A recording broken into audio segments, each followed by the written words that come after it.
3 నెలల నుంచి హైదరాబాద్‌లో మీకు గతం 3, 4 నెలలయింది. ఏవి కూలగొట్టక. అంటే 4 నెలల తర్వాత ఇప్పుడు అర్ధరాత్రి గుర్తొచ్చిందా సంధ్య? ఇంకా వేరే కన్‌స్ట్రక్షన్స్ కంపెనీ ఏవైతే ఉన్నాయో చెరువుల్నే కట్టిన ఇది ఏదైతే బఫర్ జోన్‌లో ఎఫ్‌టీఎల్‌లో కట్టినటువంటి మీ అన్న సొంతమైనటువంటి తిరుపతి రెడ్డి గారి పైన ఈ రోజుకి ఒక చిన్న కాగితం కూడా పోదు. దానిపైన ఆయన హైకోర్ట్ నుంచి ఆయన దాని శరణు తీసుకొచ్చే వరకు కూడా నువ్వు దానిపైన ఏం చేయలేదు. హ్మ్. నీకు సంబంధించిన బినామీ కంపెనీలకు సంబంధించిన కన్‌స్ట్రక్షన్ కంపెనీలు వాళ్ళు తీసుకొచ్చి హైకోర్ట్ నుంచి వాళ్ళకి నోటీసులు ఇచ్చి హైకోర్టు నుంచి తీసుకొచ్చిన వరకు పరిస్థితి కూడా నీ హైడ్రా ఎక్కడికి పోలేదు. అక్కడికి జేసీబీలు హైడ్రా మన హిటాచీలు చేరలేదు. కానీ నువ్వు ఒకరోజు ముందు రవీంద్ర భారతిలో మాట్లాడుతావు రాష్ట్రం పరిస్థితి బాలేదు. నన్ను కోసుకో తిన్నా ఏం కాదని చెప్పేసి. కోసుకో తిన్నా నా దగ్గర డబ్బులు లేవని. అదే రాత్రి మళ్ళీ రాత్రినే మన శ్రీధర్రావు గారికి సంబంధించినటువంటి ఆ కంపెనీ పైన దాడి చేస్తావు. దానికి సంబంధించినటువంటి సంధ్యా కన్వెన్షన్‌ని కూల్చేస్తావు. అంటే ఒక మాట ఏమంటున్నావు రాజుగారు అక్రమం కూలిస్తే మాకు ఎలాంటివి లేదు. సక్రమంగా రాష్ట్రాన్ని నడపమని అన్నాం. ఫస్ట్ నుంచి మేమేమన్నామంటే నీ పేదల మీద నువ్వు ఎక్కడైతే బతుకు జీవుడా అని బతుకుతున్నటువంటి దానిపైనే హైడ్రా పనిచేస్తుందా లేకపోతే తెలంగాణ రాష్ట్రాన్ని కన్స్ట్రక్షన్ చేస్తావా డిస్ట్రక్షన్ చేస్తావా రాజునాయక్ ఏదైనా గారు ఒక ఉందా మాట అనేది నువ్వు అడిగినాం. రాజునాయక్ గారు మీరు అడిగిన దానికే ఇవాళ సమాధానంగా ఏదైతే సంధ్య కన్వెన్షన్ ఉన్నటువంటి సంస్థ ఉందో సంధ్య సంబంధించి ఇది పెద్ద సంస్థే మీరు అన్నట్టుగా ఆయన ఏమి ఈ పూట జరిగినటువంటిది ఏం చిన్న సంస్థ మీద చేయలేదే రాజునాయక్ గారు.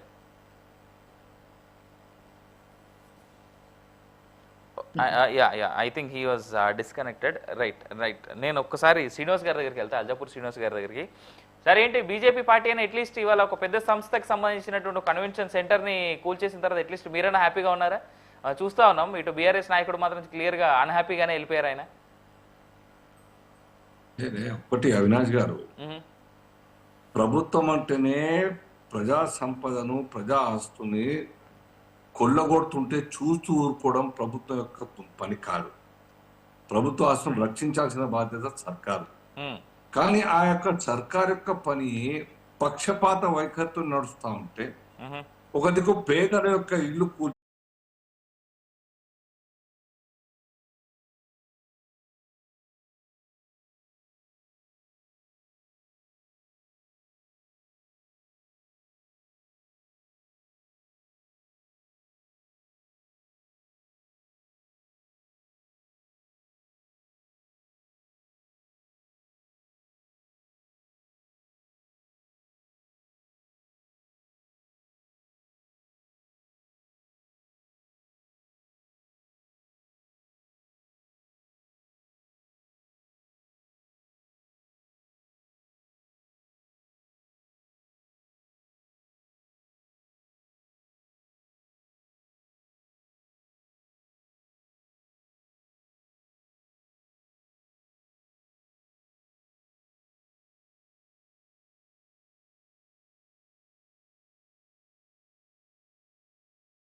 తర్వాత, హైడ్రా అనేది వచ్చిన తర్వాత జనంలో అవేర్నెస్ పెరిగింది.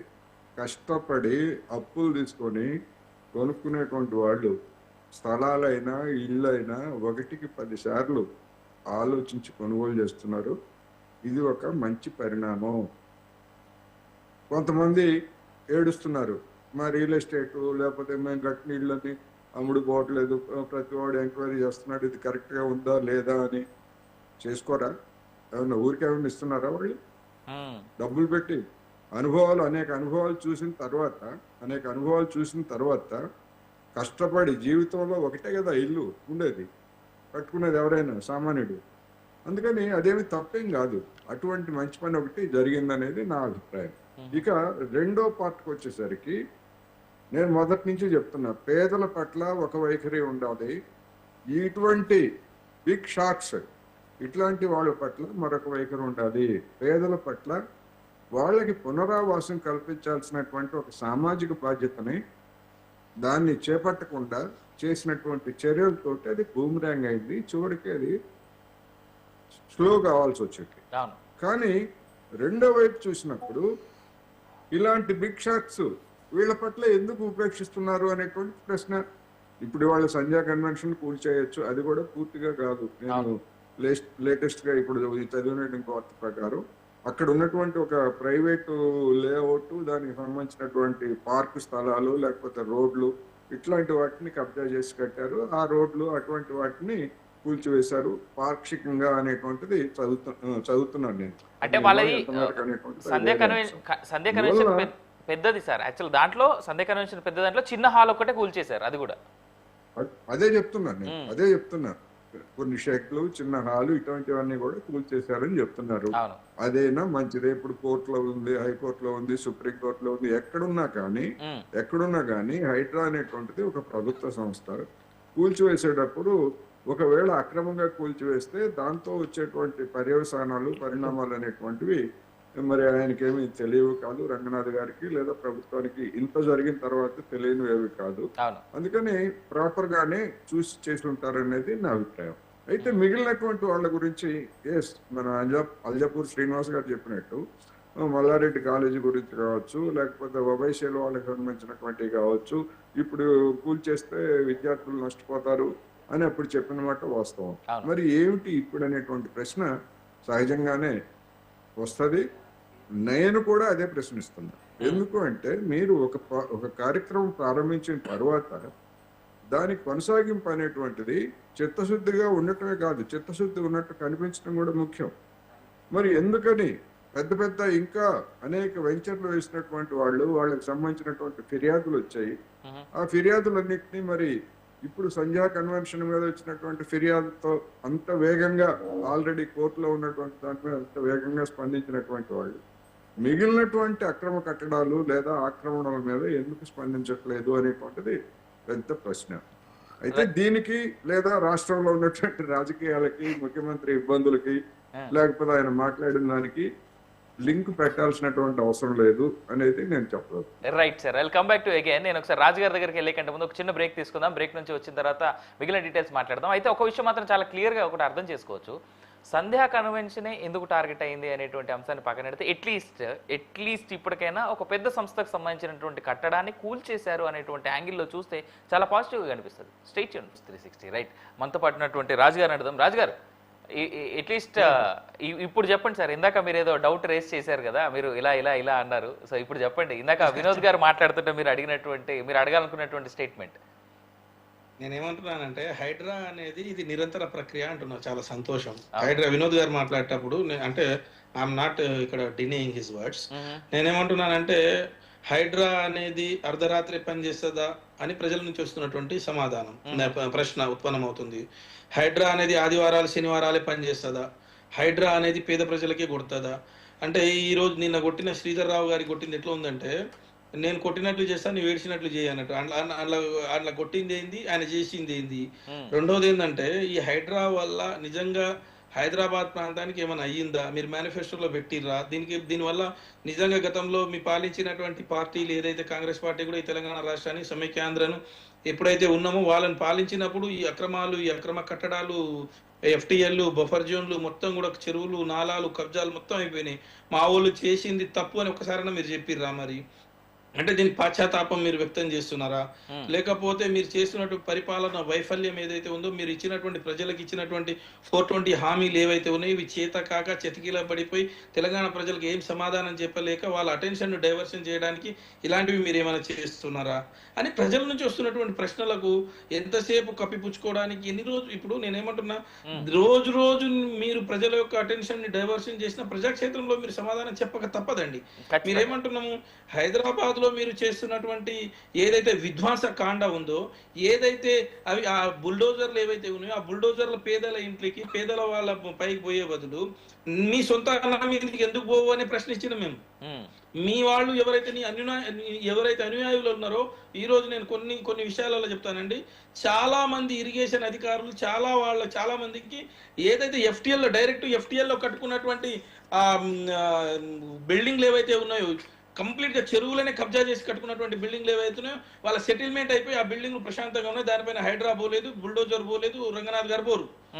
ఏదైతే వాళ్ళతోటి కొంత కాంట్రవర్సీ ఉండి వాళ్ళకి ఎవరైతే లొంగనటువంటి వాళ్ళ పైన హైడ్రా పోతుందో, లేకపోతే పేద ప్రజల పైన హైడ్రా పోతుంది.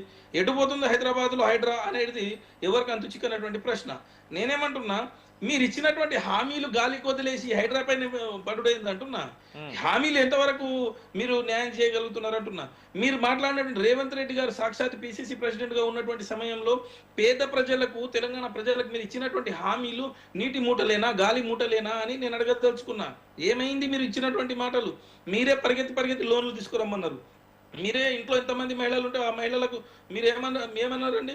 ఎవరుంటే అత్త ఉంటే అత్త, బిడ్డ ఉంటే బిడ్డ, కోడలు ఉంటే కోడ 2,500 రూపాయలు ఇస్తామన్నారు. పెన్షన్ కేసీఆర్ గారు 2,000 ఇస్తున్నారు, నేను 4,000 ఇస్తాను అన్నారు. మీరు రైతు బంధు కేసీఆర్ గారు 10,000 ఇస్తున్నారు, నేను 15,000 ఇస్తా అన్నాడు. అంటే నువ్వు ఏడాదిలోనే 2 లక్షల ఉద్యోగాలు అన్నారు. అంటే మీరు మాట్లాడిన మాటలు కనీసం నేను తప్పు చెప్పినా అని పాశ్చాత్తాపం మనం వ్యక్తం చేసే పరిస్థితి ఉందా? సంవత్సరం అన్నారు, సంవత్సరంన్నర కాలం అయిపోయింది. అంటే నేను అబద్ధాలు ఆడినా అని చెప్పారా? తెలంగాణ ప్రజలకు ఇన్ని మాయ మాటలు చెప్తారు. ఉద్యోగులు నిన్న ఏమడిగిరండి? ఉద్యోగుల రైట్ అంటే నేను ఈ రోజు ఈయననే ముఖ్యమంత్రి కొత్తగా అయినట్టు, ఇక వేరే వాళ్ళు గతంలో పెన్షన్ డబ్బులు ఇవ్వలేనట్టుగా, గతంలో ఇంకెవరు జీతాలు ఇవ్వనట్టుగా, గతంలో కేసీఆర్ గారు చెప్పినటువంటి మాట ప్రకారం 73% ఫిట్మెంట్ ఇచ్చారు. మరి మీరు ఏమి ఇచ్చిరని అడిగితే మీరు నన్ను కోసుకొని తింటారా? మరి నా దగ్గర ఏమీ లేవు. మరి ఏమీ లేకపోతే తెలంగాణ రాష్ట్ర ఆదాయం 2000 ఈరోజు మేము చెప్తున్నామండి, 2023 నాటికి నీకు 2024 నాటికి అధికారం ఇచ్చే నాటికి ఈ తెలంగాణ రాష్ట్రానికి ప్రతి నెల 18,500 కోట్ల రూపాయల ఆదాయం వస్తుండే. మరి ఈరోజు ఈ సంవత్సరంన్నర కాలంలో నీ పర్ఫార్మెన్స్ ఎంత పెంచినావు? ఎందుకు డబ్బులు వస్తలేవు అంటే దానికి సమాధానం లేదు. నాకు ఎక్కడికి వెళ్ళి పుడతలేవు, డబ్బులు పుడతలేవు, నా దగ్గర డబ్బులు పుడతలేవు అని చెప్పేసి గతంలో వీరేం గాడిద గుడ్డు పళ్ళదు. ఇలాంటి తెలంగాణ రాష్ట్రంలో వీళ్ళే కదా ప్రతిపక్షంలో ప్రజాపక్షాన్ని ఇచ్చేసారు. కాగ్ రిపోర్టర్లు వీళ్ళే కదా చదివింది, అసెంబ్లీ వీళ్ళే చదివింది కదా, పార్లమెంట్లో వీళ్ళే కదా ఉన్నది, అసెంబ్లీలో వీళ్ళే కదా. స్వయంగా ఈ రాష్ట్రానికి ఆర్థిక శాఖ మంత్రి అయినట్టు బట్టి విక్రమార్క గారు ఈ కాగ్ రిపోర్ట్లను మొత్తం తీసుకుపోయి తగలబెడతా అన్నారు కదా ఆనాడు మొత్తం అప్పుల కుప్ప అన్నారు కదా. నాది 127 సంవత్సరాల పాటు మాకు ఎట్లా పాలించాలో తెలియాలి అని అన్నారు. మరి ఇప్పుడు ఏమో లెక్క బిందెల కొరకు తిరుగుతున్నాడు. ఏమైపోతుంది తెలంగాణ రాష్ట్రం? మీ పర్ఫార్మెన్స్ ఏంది? జపాన్ పోయినా 1,25,000 కోట్లు తీసుకొచ్చినా నేను వచ్చేసి అన్నాడు. మళ్ళీ ఇంకొక దగ్గర పోయినా ఇంకా 1,00,000 కోట్లు వస్తున్నాయని చెప్తున్నారు. అంటే తెలంగాణ ప్రజలకు బయటకు ఒక రకంగా మాట్లాడుతున్నారు, లోపల ఒక రకంగా మాట్లాడుతున్నారు, అసెంబ్లీ ఇంకొక రకంగా మాట్లాడుతున్నారు. పార్లమెంట్లో వీళ్ళ ఎంపీలే అడుగుతారు క్వశ్చన్లు, పార్లమెంట్లో వాళ్ళే చెప్తున్నారు. మరి ఆర్బీఐ బ్యాంక్ ఒకటి అంటున్నది మీరు చేసింది 4 లక్షల కోట్ల పని, ఈయన 8 లక్షలు అంటాడు, 5 లక్షలు అంటాడు, 6 లక్షల కోట్లు అంటాడు. అంటే కాంట్రడిక్టరీ స్టేట్మెంట్ ఒక ముఖ్యమంత్రి స్థాయిలో ఇవ్వచ్చా? తెలంగాణ ప్రజలకు ఇచ్చినటువంటి హామీలు మీ యొక్క ఏదైతే మీ భగవద్గీతకు, ఖురాన్కు, బైబిల్కు సమానమైనటువంటి మీ మేనిఫెస్టోలో చెప్పిన మాటలు ఒక్కటి చేయకుండా చేయని మీ సుందరీకరణ అని, 1,00,000 కోట్లతో సుందరీకరణ అని, ప్రపంచ అందాల పోటీలు అందాలు చూపిస్తామని చెప్పేసి ఏం చేయబోతున్నారు మీరు తెలంగాణ రాష్ట్రాన్ని? రాజు గారి దగ్గర నుంచి టూ మెనీ క్వశ్చన్స్. నాకు తెలిసి ఒక కాంగ్రెస్కే కాదు, ఈ క్వశ్చన్స్ కొన్ని బీజేపీని కూడా అడిగినట్టుగా అనిపిస్తా ఉంది నాకైతే. శ్రీనివాస్ గారు, సో నేను నా రిక్వెస్ట్ ఏంటంటే అండి, నాకు ఇంకొక ఛానల్ నేను ఏదో వెళ్ళిపోయినా అని మీరు మళ్ళీ ఇంకో ఛానల్ పోవటం అంటే అది బాగలేదు. మరి ఇష్టం వచ్చిన చెప్పాలి కదా. ఖచ్చితంగా వింటా మీది, నేను ఖచ్చితంగా వింటా, నేను అన్నిట్లో కూడా సమాధానం చెప్పడానికి సిద్ధంగా ఉన్నా సార్. ఆమె డాక్టరేట్, నేనేదో ఊరికి ఆషామాషిగా చెప్పడం లేదు. నేనేదో నేను చదివి అందరు వెల్ క్వాలిఫైడ్ ఇక్కడ ఉన్నారు కానీ ఇవన్నీ 100 సవాళ్ళ క్వశ్చన్లు ఉన్నాయి. తెలంగాణ రాష్ట్ర ఆర్థిక పరిస్థితి పర్ క్యాపిటల్ అప్పుడు ఇన్కమ్ ఎంత ఉండే, ఈరోజు జిఎస్డిపి ఎంత ఉండే, ఇన్ని పెంచిన పర్ఫార్మెన్స్ అయితే రాష్ట్రంలో ఆర్థిక వనరులు పెరగాలి, ఇన్కమ్ పెరగాలి, పెరగకుండా తీసుకోపోతున్నావు రాష్ట్రానికి అనేది ఇంపార్టెంట్. రైట్ రాజు గారు, లెట్ ద అదర్ స్పీక్. ఒకసారి శ్రీనివాస్ గారు, అదే విధంగా ఎన్నో మన వినోద్ గారి సమాధానం వినేటువంటి టైం ఇది. ఒకసారి శ్రీనివాస్ గారి దగ్గరికి వెళ్దాం. శ్రీనివాస్ గారు, రాజు గారు క్లియర్ గా ఒక కాంగ్రెస్ పార్టీనే కాదు, ఆయన అడిగినటువంటి క్వశ్చన్స్ కొన్ని ఇటు బీజేపీ పార్టీని కూడా అడిగినట్టుగా అనిపిస్తా ఉంది నా వరకు, నాకైతే. అవినాష్ గారు, ఇప్పుడు బీఆర్ఎస్ వాళ్ళు 10 సంవత్సరాల కాలం పాటు యొక్క రాష్ట్రాన్ని ఏ స్థితికి తీసుకెళ్లారో మనకు అందరు కూడా తెలుసు. ఇవాళ వాళ్ళు నీతులు మాట్లాడతారండి. ఇవాళ వాళ్ళు కాంగ్రెస్ చేసినటువంటి ప్రామిసెస్ గురించి, మేనిఫెస్టో గురించి చేయలేదని చెప్పేసి మరీ ఒత్తి మాట్లాడుతున్నారు కదా. మరి మీ అంతకన్నా ఎక్కువనే ఉన్నాయి కదా. బీఆర్ఎస్ పార్టీ, కాంగ్రెస్ పార్టీ, రెండు పార్టీలు ఒకటే బీజేపీ భావిస్తున్నాయి, ప్రజలు కూడా అనుకుంటున్నారు అట్టనే. వాస్తవంగా కూడా ఎన్ని మేనిఫెస్టో, ఎన్ని ప్రామిసెస్ సార్. రాష్ట్రం అంతా ఏ కోశాను కూడా గరీబోలు ఇల్లు ఉండద్దు, ఆ కుటుంబం ఉండద్దు, ఆ రకంగా చేసి పెట్టా అని చెప్పినారే. వరంగల్ పోతే వరంగల్ మొత్తం కూడా సుందరవనం చేస్తా, గరీబులకు అందరు కూడా ఇల్లు కట్టిస్తా అన్న వరదలైతే.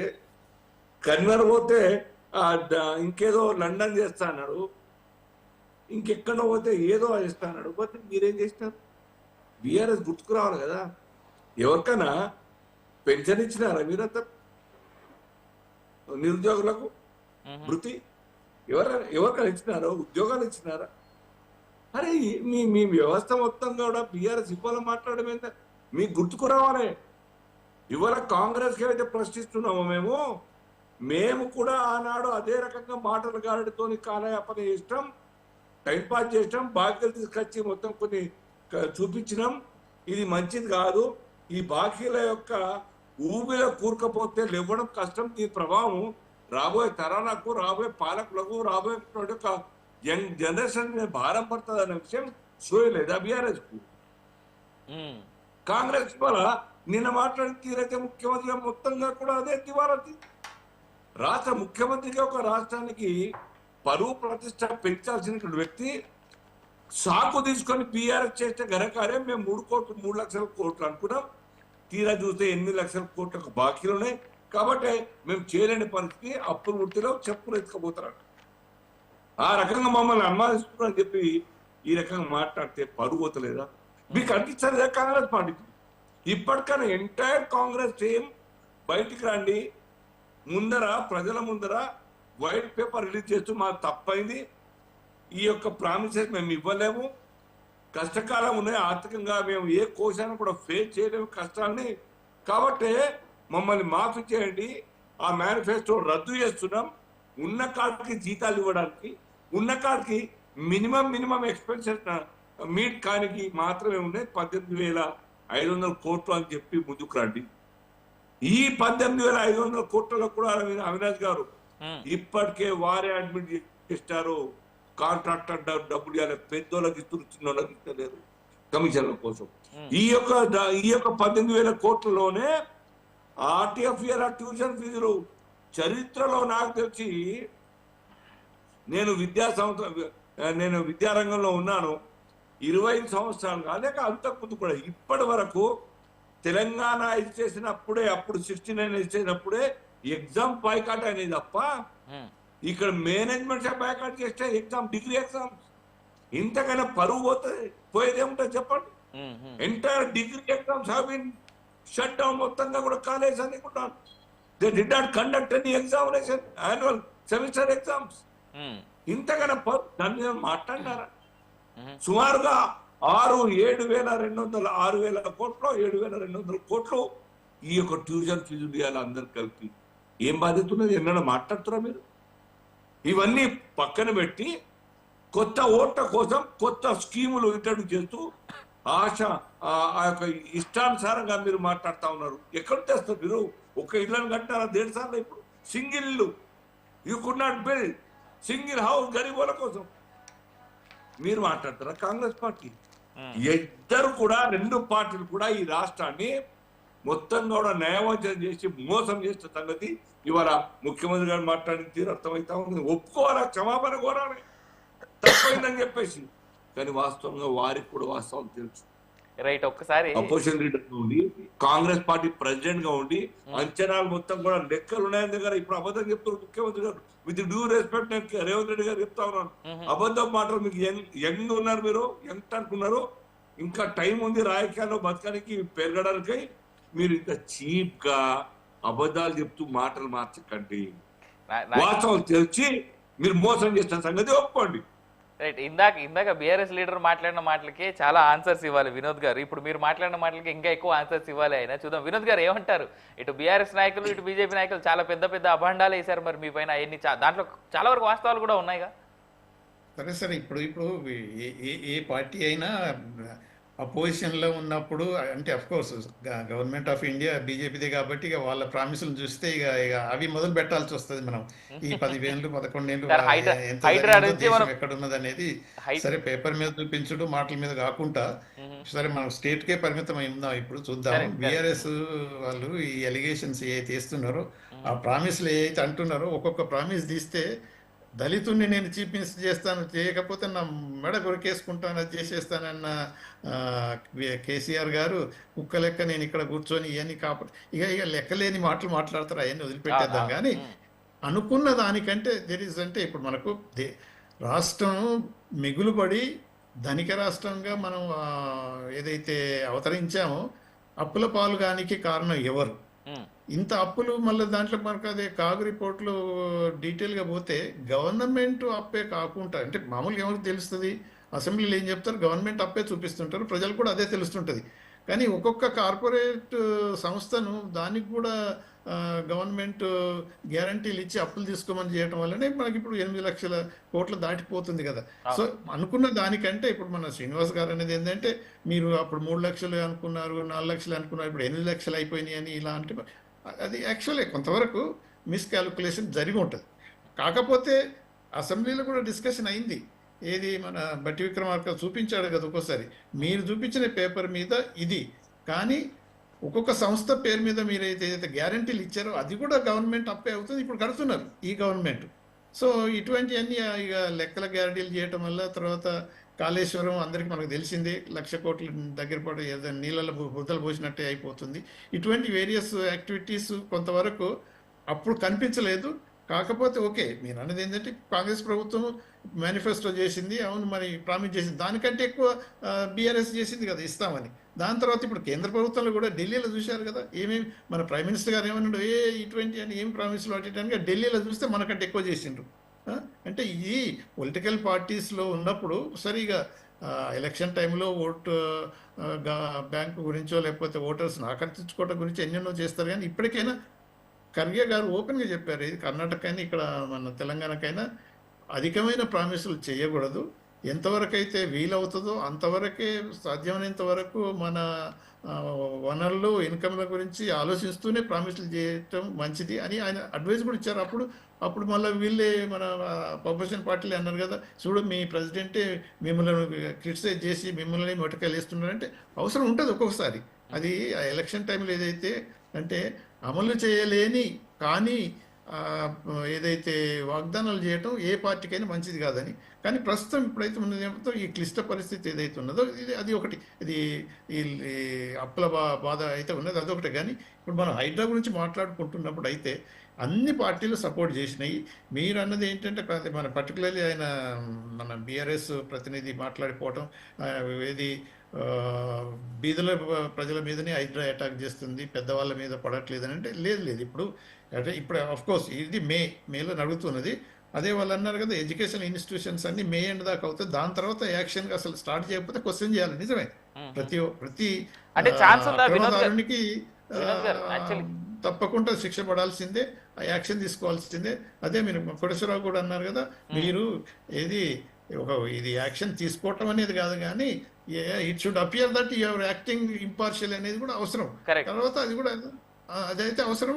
అన్నీ ఇప్పుడు ఓల్డ్ సిటీలోనైనా ఇప్పుడు న్యూ సిటీలైనా ఒక 2-3 ఎగ్జాంపుల్ చెప్తాను. ఇప్పుడు పల్లం రాజు గారి వాళ్ళ బ్రదరు, ఆయన చాలా సీనియర్ కాంగ్రెస్ మినిస్టర్. ఆయన ఇది మన ఈ హైటెక్ సిటీ దగ్గర ఉన్నప్పుడు అది ఎంత ఒక 25 కోట్లు 50 కోట్ల ప్రాపర్టీ డిమాలిష్ చేసేసారు కాంగ్రెస్ లీడర్ అయినా కానీ. అందుకని మళ్ళీ తర్వాత ఇప్పుడు వైఎస్ఆర్సీపీ ఎమ్మెల్యే అయినా ఆయన కట్టుకొని ఇక్కడ ఉన్నాడు, ఆయన కూడా డిమాలిష్ చేసారు. అవుతూ ఉన్నాయి. అది మనం అనుకున్నట్టు ఆల్ ఆఫ్ ఏ సడన్ అన్నిటిని ఒకసారి చేయటం కంటే ఎస్ కొంతమంది ఏది కోర్టులో పోవటం కొన్ని అవి చేసుకోవటం అది జరుగుతున్నది. వాళ్ళ కొంత లీనియన్స్ ఇవ్వటం అనేది అది కూడా అంటే హైడ్రా రంగనాథరావు గారు పాపం అంటే అన్ని యాంగిల్స్లో చూస్తున్నారు. కాకపోతే కోటేశ్వరరావు గారు అనే దాంట్లో నేను ఏకీభవిస్తాను. ఏంటంటే పేద ప్రజలు బీద ప్రజలు ఉన్నట్టు వాళ్ళ కన్సన్ట్రేషన్ వేరుండాలి. ఇప్పుడు వీళ్ళంతా ఏది రియల్ ఎస్టేట్ ఓనర్స్, తర్వాత రియాలిటీ బిల్డర్స్, వీళ్ళంతా 1000 కోట్లు సంపాదించుకోవటం ఏదో జరుగుతుంది. వాళ్ళ కోటి కూలేస్తే పెద్ద నష్టం పోతుంది. కానీ ఏదో కష్టపడి లోన్ తీసుకొని ఏదో ఇల్లు తీసుకుంటే అది మోసం చేయబట్టి వాళ్ళు అదే నమ్మి తీసుకున్నప్పుడు వాళ్ళని ఆ ఇల్లు కూలగొట్టి బజార్లో పెట్టడం అయితే అది మంచిది కాదు. There is no doubt. అటువంటి అన్ని కన్సిడరేషన్స్కు తీసుకొని ఈ పెద్ద పెద్ద వాళ్ళని మాత్రం ఇప్పుడు ఎవరిని వదిలిపెట్టే ప్రసక్తి లేదన్నట్టు ఇక్కడ కూడా మనం కవర్ హిల్స్లో చూసాం. ఆ రోడ్డు పక్కకే అనుకొని ఆయన గవర్నమెంట్ ల్యాండ్, అది మున్సిపల్ ల్యాండ్ ఆక్రమించుకొని డీజేలు కూడా నడిపించి నైట్ క్లబ్లు నడిపిస్తూ బడాబాబులు ఉన్నారు. వాళ్ళు వచ్చేసి హైడ్రా వచ్చేసి 3 నెలల కింద మొత్తం డిమాలిష్ చేసేసిండ్రు. అయినా జరుగుతున్నాయి. కాకపోతే కొన్ని సార్లు ఈ చిన్న అంటే ఇంప్లిమెంటేషన్ కాడ ఆఫీసర్స్ ఎవరైతే పోతున్నారో వాళ్ళు చాలా వరకు ఈ పర్టికులర్లీ డీలింగ్ విత్ మన ఏది మిడిల్ ఇన్కమ్ వాళ్ళైనా పేద ప్రజలకైనా ఆ ఇండ్లు పోయే ముందు అధికారులు వాళ్ళందరికీ అధికారులు ప్లస్ ఈ రియాల్టర్స్ కుమ్ముక్కై చేసిన దానికి బీద ప్రజలు బలైపోవటం అనేది మంచిది కాదు. దాన్ని ఒక విధంగా డిఫరెంట్ యాంగిల్తోనే చూసి వాళ్ళకు ఆల్టర్నేటివ్ కూడా కొంతవరకు కల్పించడం కూడా అవసరం.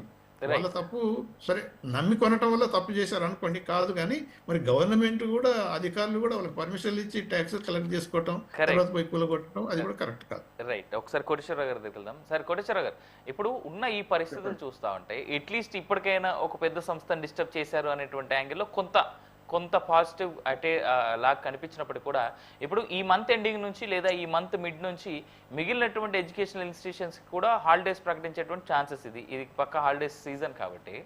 సో మనం అనుకున్నట్టుగా ఇందాక వినోద్ గారు చెప్తా ఉన్నట్టుగా కూడా ఇప్పుడు ఈ మే జూన్ జూలై టైంలో ఈ ఎక్కడెక్కడైతే చెరువుల్లో ఉన్నటువంటి విద్యా సంస్థలనే వాటిని కూడా హైడ్రా యాక్షన్ తీసుకునేటువంటి ఛాన్స్ ఏమైనా ఉందా? ఐ మీన్ మాకైతే కనబడట్లేదు. చూడాలి.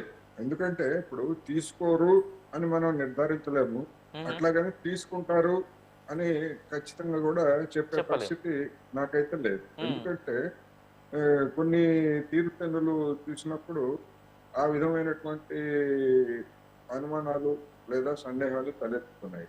అందుకని ఎప్పటికప్పుడు ఇప్పుడు కొంతమంది కంప్లైంట్ చేశారు. ఆ కంప్లైంట్లు అన్నింటి మీద కూడా రంగనాథ్ గారు మరి దాన్ని మంచి చెట్లన్నింటినీ కూడా విచారించి యాక్షన్ తీసుకుంటే అదొక దారి. అలా కాకుండా కొన్నింటిని సెలెక్టివ్ గా తీసుకుంటే మాత్రం డెఫినెట్ గా అది సంధ్యా కన్వెన్షన్ అయినా లేకపోతే ఒక చిన్నవాడి ఇల్లు అయినా కానీ విమర్శలకైతే డెఫినెట్ గా వస్తుంది. అందుకని ఇప్పుడు ముఖ్యంగా ఈ బడాబాబులు మన ఆయన ఎమ్మెల్యే గారు వీళ్ళు ఉన్నాయి కదా, మల్లారెడ్డి, మాజీ మంత్రి మల్లారెడ్డి, లేకపోతే వీళ్ళకి సంబంధించినటువంటివి లేదా బీజేపీ వాళ్ళు నిత్యం కలవరించేటువంటి అసదుద్దీన్ ఓవైసీ గారిని రావచ్చు, ఏవైనా కావచ్చు. ఇటువంటివన్నీ కూడా ఇప్పుడు రేవంత్ రెడ్డి సర్కార్కి హైడ్రాకి ఇది ఒక పరీక్షా సమయం అని మాత్రం నేను చెప్పగలను. రైట్. మరి ఈ టైం నుంచి ఎలా బయటపడతారో చూద్దాం. మనం ఒకసారి కంక్లూజన్ వైపు వెళ్దాం. శ్రీనివాస్ గారు, సో ఇప్పటికైనా అంటే హైడ్రాకి లేదా గవర్నమెంట్ దగ్గర నుంచి మీరు ఇచ్చేటువంటి సలహా సూచన ఏదైనా ఉందా, లేదా గవర్నమెంట్ దగ్గర నుంచి ప్రొఫౌండ్గా ఇది ఎక్స్పెక్ట్ చేస్తున్నాం అని చెప్పేటువంటి మాట ఏదైనా ఉందా హైడ్రా విషయంలో? ఏదైనా గవర్నమెంట్ ప్రాపర్టీస్ ని ప్రొటెక్ట్ చేయాల్సిన బాధ్యత సర్కార్దే కాబట్టి ఇది కంటిన్యూటీ ఉండాలి. ప్రెషర్స్ కు లొంగద్దు, పక్షపాతానికి పోయి వదిలేదు, ఇది చేయాల్సిన పని. ఇది దీని ద్వారా ఒక విశ్వాసం సన్నగిస్తుంది. విశ్వాసం పోతే ప్రజల్లో అరే లాస్ట్గా డబ్బులు ఇచ్చేస్తే పని అవుతుంది కాబట్టి అన్ని అక్రమాలు చేసుకుంటా పోవచ్చిన ఒక ఆలోచన వస్తే ఎవ్వరు కాపాడలేరు. రూల్స్ రెగ్యులేషన్స్ అన్ని కూడా పేపర్ మీదనే ఉంటాయి. ఇవాళ హైడ్రా రావడం వల్ల భయం వచ్చింది కదా, ఆ భయం పోకుండా ఉండాలంటే దాన్ని కంటిన్యూటీ ఉండాలి. అప్పుడే వ్యవస్థకు, చట్టాలకు, లాస్ కి గౌరవం దొరుకుతుంది, విశ్వాసం దొరుకుతుంది. లేకుంటే ప్రజలు కంట్రోల్ చేయలేము మనం. ఇప్పటికీ ఇన్ని చట్టాలు ఉన్నప్పటికీ కూడా చట్టాన్ని ధిక్కరించే వాళ్ళు చూస్తున్నాం. ఇవాళ చూపించారు, యూట్యూబ్ లో వచ్చింది. యథేచ్ఛగా ఈ యొక్క సర్కార్లో నాయకులు నిలబడి గుడిసెలకు ప్లాట్ లేకుండా పవర్ కనెక్షన్ ఇచ్చినట్టు చూపించారు. యూట్యూబ్ ఇవాళ వచ్చింది. చాలా మంది పెద్ద నాయకులు పోయి ఆ ఏరియా లీడర్లు అందరు పోయి కనెక్షన్ ఇప్పిస్తా ఉన్నారు. ఇది ఎక్కడి వ్యవస్థ? ప్రభుత్వం వాళ్ళు ఉండే అధికారులు ఎట్ట కనెక్షన్ ఇస్తారు? ఎవరో పొలిటిషియన్ చెప్తే ఇస్తారా? ఇవ్వడం కరెక్టేనా? ఆ విశ్వాసం చట్టానికి, చట్టం అంటే ప్రజలకు భక్తి ఉండాలి, గౌరవం ఉండాలి, భయం ఉండాలి. ఇవి రెండు లేనప్పుడు వి కాన్ కంట్రోల్ మాసెస్. కాబట్టి ప్రభుత్వం మీద గౌరవం ఉండాలంటే ఇవన్నీ కూడా తూచా తప్పకుండా నడాలి. విదేశాల్లో చూడండి సార్, చట్టాలు, రూల్స్ చూడండి. ఇక్కడ ఏదైనా టేక్ ఇట్ ఫర్ గ్రాంటెడ్. ఇక్కడ ఏదైనా నడుతుంది, చల్తా కుది చల్తా. లేకుంటే ఇన్ని సంవత్సరాల పాటు సుప్రీంకోర్టు దాకా నడుస్తూ 3 తరాలు నడుస్తూ ఉంటాయి కేసులు. ఇట్లా ఉంటాయి సార్ చెప్పండి. ఎన్నటి మార్పు రావాలి? అన్ని ఇటువంటి వ్యవస్థలో, ప్రభుత్వ వ్యవస్థలో, న్యాయ వ్యవస్థలో అనేక మార్పులు రావాల్సిన అవసరం ఉంది. దాన్ని సమాజం సపోర్ట్ చేయాల్సిన అవసరం ఉంది. అధికారులు కొత్తలో చూడండి, ఢిల్లీలో కావచ్చు, ఇక్కడ సెక్రటరీలో కావచ్చు, బ్యూరోక్రాట్స్, ఇష్టం లేని సర్కార్ వస్తే వాళ్ళకి ఫైల్ కూడా కనబడదు. సార్ తెస్తా, సార్ తెస్తున్నా సార్ అంట. అనేక విషయాలు, లూపోల్స్ అన్ని కూడా చెప్పనేపారు. కాబట్టి ఇప్పటికైనా ప్రభుత్వం విశ్వాసం పెంచుకునే విధంగా వ్యవహరించాలి. న్యాయ సూత్రాలు అందరికి సమానంగా ఉండాలి. ఈ యొక్క మానవీయ కోణంతో ఆ గరీబులమే కొద్దిగా టైం ఇచ్చి పెద్దోళ్ళని చేయండి, అందరు చేయండి, తప్పులు ఉంటాయి. కానీ గరీబులను తొక్కేసి పెద్దోళ్ళని మొత్తం కూడా లిఫ్ట్ ఇస్తా అంటే దీన్ని మంచిది కాదు. ఈ సర్కార్ యొక్క బాధ్యత కూడా కాదు. రైట్. వినోద్ గారు, ఫైనల్ మీ కంక్లూజివ్ కామెంట్స్. ఇప్పుడు మన శ్రీనివాస్ గారు చెప్పినట్టు కూడా, మన కోటేశ్వరరావు గారు చెప్పినట్టు కూడా, అఫ్ కోర్స్ మన రాజు గారు ఏదో అభండాలు చల్లేసి వెళ్ళిపోయారు. కానీ అలా కాకుండా కూడా కరెక్టే. ఇప్పుడు మనకి ఏదైనా ఒక సిస్టమ్ మనం క్రియేట్ చేసినప్పుడు అది ఇంపార్షియల్గా, పీపుల్స్ ఫ్రెండ్లీగా ఉన్నప్పుడే దానికి ఏమైనా మంచి రెస్పాన్స్ వస్తుంది. అయితే ఇప్పుడు హైడ్రా క్రియేషన్ మనకు అప్పుడు క్రియేట్ చేసినప్పుడు ఫస్ట్ వీక్, 2 వీక్స్, 3 వీక్స్ చాలా మంచి, ప్రతి పార్టీ, ప్రతి ఒక్కరు సపోర్ట్ చేశారు. There is no doubt. అక్కడ మనం డౌట్ పడాల్సిన అవసరం లేదు, అక్యూజ్ చేయాల్సిన అవసరం లేదు. కాకపోతే ఇంప్లిమెంటేషన్కి వచ్చేసరికి దేర్ ఆర్ ల్యాప్సెస్. ఇప్పుడు ఒక్కోసారి తప్పుగా ఒప్పుకోక తప్పదు. There are lapses. కాబట్టే ప్రజల్లో ఒక విధమైన వ్యతిరేకత వచ్చింది, ప్రజల్లో ఒక విధమైన భయం వచ్చింది. తర్వాత ఇప్పుడు ఏమవుతున్నది అని అంటే, ఈ పొలిటికల్ పార్టీస్ ఇంటర్వెన్షన్ అంటే ఇప్పుడు వారు ఏమన్నారు, ఈరోజు ఒక లీడర్ పోయి, కాంగ్రెస్ లీడర్ పోయి ఏదో చేసినట్టు కాదు, కానీ పొలిటికల్ లీడర్స్ ఎక్కడున్నా కానీ వాళ్ళ ఏరియాస్లలో, కాన్స్టిట్యున్సీలలో, వాళ్ళ ఇన్ఫ్లుయెన్స్లలో పోయి ఈ కొన్ని యాక్టివిటీ చేపిస్తారు, కనెక్షన్లు ఇప్పిస్తారు, తర్వాత ఏం చేస్తుంటారు. బట్ ఏదైనా సిస్టమ్ వర్క్ చేయాలని అంటే గవర్నమెంట్ కూడా సిన్సియర్ వర్క్ చేయాలి. దాంతోపాటు ప్రజలు కూడా రియల్ గా అయితే కోఆపరేట్ చేయడం వల్లనే ఏదైనా ఈ హైడ్రా లాంటి సిస్టమ్ వర్కౌట్ అవుతుంది అనేటువంటి సిస్టమ్ ముందుకు పోవాలి, పని చేయాలి, మంచిగా ఇంపార్షియల్ ఉండాలి అనేది ఆశిస్తాం. Thank you sir. కోటేశ్వర గారు, సింగిల్ లైన్ కంక్లూజన్, ఒకటే లైన్, టైం లేదు. సింగిల్ లైన్ ఒకటేనండి. నిష్పాక్షికంగా ఉండాలి, నిబంధనని తుంగలో తొక్కకూడదు, నీరు గార్చకూడదు. అందువలన అది చేయడం ద్వారా ప్రభుత్వానికి అది మంచి పేరు వస్తుంది, అధికార యంత్రాంగానికి మంచి పేరు వస్తుంది. ముఖ్యంగా సామాన్య ప్రజల ప్రయోజనాలకు మాత్రం డెఫినెట్గా సామాజిక న్యాయ కోణంలో వాళ్ళకి న్యాయం చేసిన తర్వాతనే వాళ్ళు ఇల్లు కూలగొట్టడం కానీ అట్లాంటి చేయాలనేది. రైట్. సింగిల్ లైన్లో మొత్తం డిబేట్లో జరిగిందంతా అసలు ప్రజలకి ఏమి ఇవ్వాలి, ఏమి ఇవ్వకూడదు, ఎలా గవర్నమెంట్ వర్క్ చేయాలనేటువంటి సింగిల్ లైన్లో కోటేశ్వరరావు గారు చెప్పేశారు. కాబట్టి ఇక్కడ ఒక మాట మాత్రం వాస్తవం. సో ఇది ఈ పూట డిబేట్ అని చెప్తూనే ఇంకో మాట గవర్నమెంట్కి రిక్వెస్ట్ చేసేది ఏంటంటే, గత కొన్ని రోజులుగా అంటే ప్రభుత్వం కొత్తగా ఏర్పడినప్పటి నుంచి ఈ రోజు వరకు కూడా చిన్నవాళ్ల మీద చూపెట్టేటువంటి శ్రద్ధ పెద్దవాళ్ళ మీద చూపెట్టలేదు అనేటువంటి అభాండం ఉంది. అట్లీస్ట్ ఇవాళ సంధ్యా కన్వెన్షన్ మీదైనా మీరు చూపెట్టిన దానివల్ల అట్లీస్ట్ ఇప్పటికైనా ప్రజలు కాస్త ధైర్యం ఏర్పడింది. బట్ నేను I would like to say thanks to Aljapur Srinivas గారు, కరాటే రాజనాయక్ గారు, వినోద్ గారు, కోటేశ్వరరావు గారు, అందరికీ ధన్యవాదాలు ఇప్పుడు నాతో పాటు డిబేట్లో పాల్గొన్నందుకు. ఫైనల్గా ఒక మాట ఏంటంటే, అట్లీస్ట్ ఇప్పటికైనా సంధ్యా కన్వెన్షన్ మీద మీరు చూపెట్టినటువంటి ఈ ఎఫెక్ట్ వల్ల ప్రజల్లో కొంత ధైర్యం అయితే వచ్చింది. పెద్దోళ్ళను కూడా వీళ్ళు డిస్టర్బ్ చేస్తారు అని. దీన్ని మీరు కంటిన్యూ చేయగలిగితే ప్రభుత్వం కనుక ఈ అంశాన్ని కనుక కంటిన్యూ చేయగలిగి ఇలాగే ఎక్కడెక్కడైతే ఎవరెవరి మీద అయితే అబండాలు ఉన్నాయో అవన్నీ విత్ ప్రూఫ్లు మీకు చాలా చెరువుల్లో వాసవి కన్స్ట్రక్షన్స్ వాళ్ళవి ఉన్నాయి. వీఆర్ టాకింగ్ అబౌట్ దిస్ అంటే రెగ్యులర్గా వాళ్ళు ఎంత చేస్తున్నారంటుండేది ప్రభుత్వం అర్థం చేసుకోవాలి. సో అలాంటి వాళ్ళని టార్గెట్ చేసి అలాంటి వాళ్ళు చేసినటువంటి తప్పిదాలు అక్కడ కూడా ఇలాగే కూల్చివేతలు చేసి ప్రజల సొమ్ము ప్రజలకు తిరిగి అందించగలిగినట్టయితే మిమ్మల్ని నెత్తినెట్టుకుంటారు ఈ ప్రజలు. మీరు రూపాయి ఇవ్వాల్సిన పని లేదు వాళ్ళకి. ఇది ప్రజల మనస్తత్వం. మనకి ఎవడు మంచి చేసాడో ఆ నెత్తిని నెట్టుకుంటాం. కాబట్టి ఆన్ దట్ పర్టికులర్ నోట్ నేను మేవనర్జన్ గమ సైనింగ్ ఆఫ్.